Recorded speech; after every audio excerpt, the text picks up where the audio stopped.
Est-ce que la Bible annonce le prophète Mohammed, oui ou non? Non. Non. Non. D'accord, Genèse 17, verset 20. Faut lire. On est là pour chercher. Hein. Il faut que vous prouvez que Muhammad est faux, selon la Bible et le Coran. Nous allons le prouver. On est là.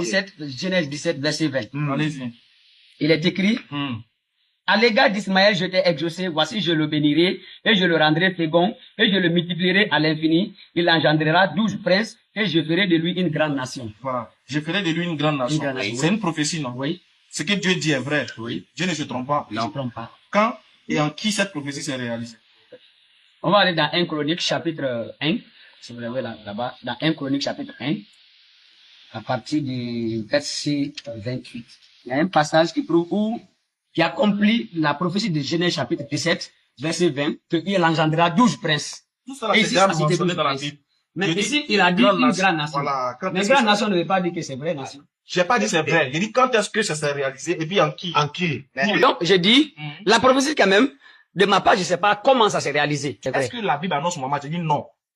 Parce que ici, je vois pas l'accomplissement de ça. C'est pourquoi je dis je connais pas. Peut-être, vous avez quelque part où vous pouvez le dire. Tu connais ou mais tu connais pas? Bon, dans la Bible, je sais pas quand même si ça existe, mais moi, j'ai pas vu l'accomplissement de cette promesse. Je ne sais pas. J'ai vu seulement l'accomplissement des 12 enfants. C'est de la Tu postérité. n'as pas vu l'accomplissement de la grande nation? Non, j'ai pas vu ça. Tu n'as pas vu? Non. Donc tu ne sais pas. Non.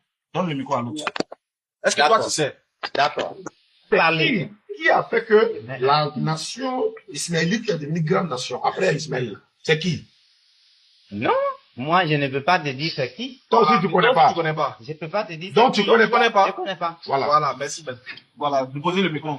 Maintenant, écoutez maintenant. Oui. Chao, comme ils connaissent pas, Voilà, on va les donner. nous on va vous donner maintenant l'enseignement. Merci. Donc désormais, vu que vous ne connaissez pas des choses, ne vous prononcez pas sur ce que vous ne connaissez pas. Maintenant que vous ne connaissez pas, écoutez attentivement. Dieu dit dans Genèse 17, verset 20, il fera d'Ismaël une grande nation. Ce mot-là, quand Dieu utilise une grande nation, lui dit ça ne veut pas dire prophète, mais bien sûr ça veut dire prophète. Parce que Dieu aussi a dit qu'il allait faire de la nation d'Israël une grande nation. Mais quand est-ce que la nation d'Israël est devenue une grande nation? Faut aller lire Deutéronome. Tu vas voir que c'est Moïse qui est venu réaliser cette promesse-là. Et en Moïse, Israël est devenu une grande nation.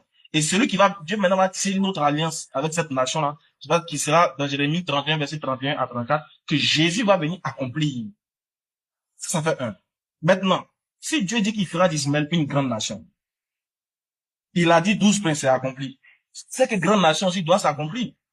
Et nous savons très bien que d'Ishmaël jusqu'au prophète Mohammed, il n'y a pas eu de prophète.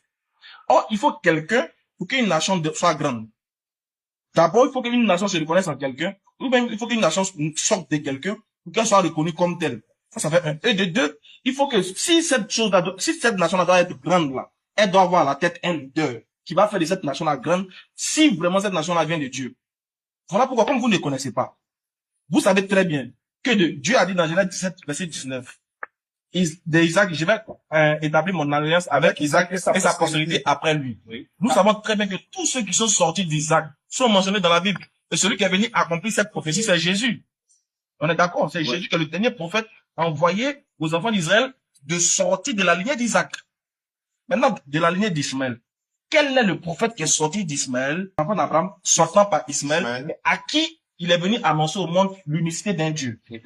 Bel et bien, Muhammad, la preuve c'est où? Même les Juifs, il dit bien, même les Juifs, qui ne sont pas forcément musulmans, là, vont te le dire.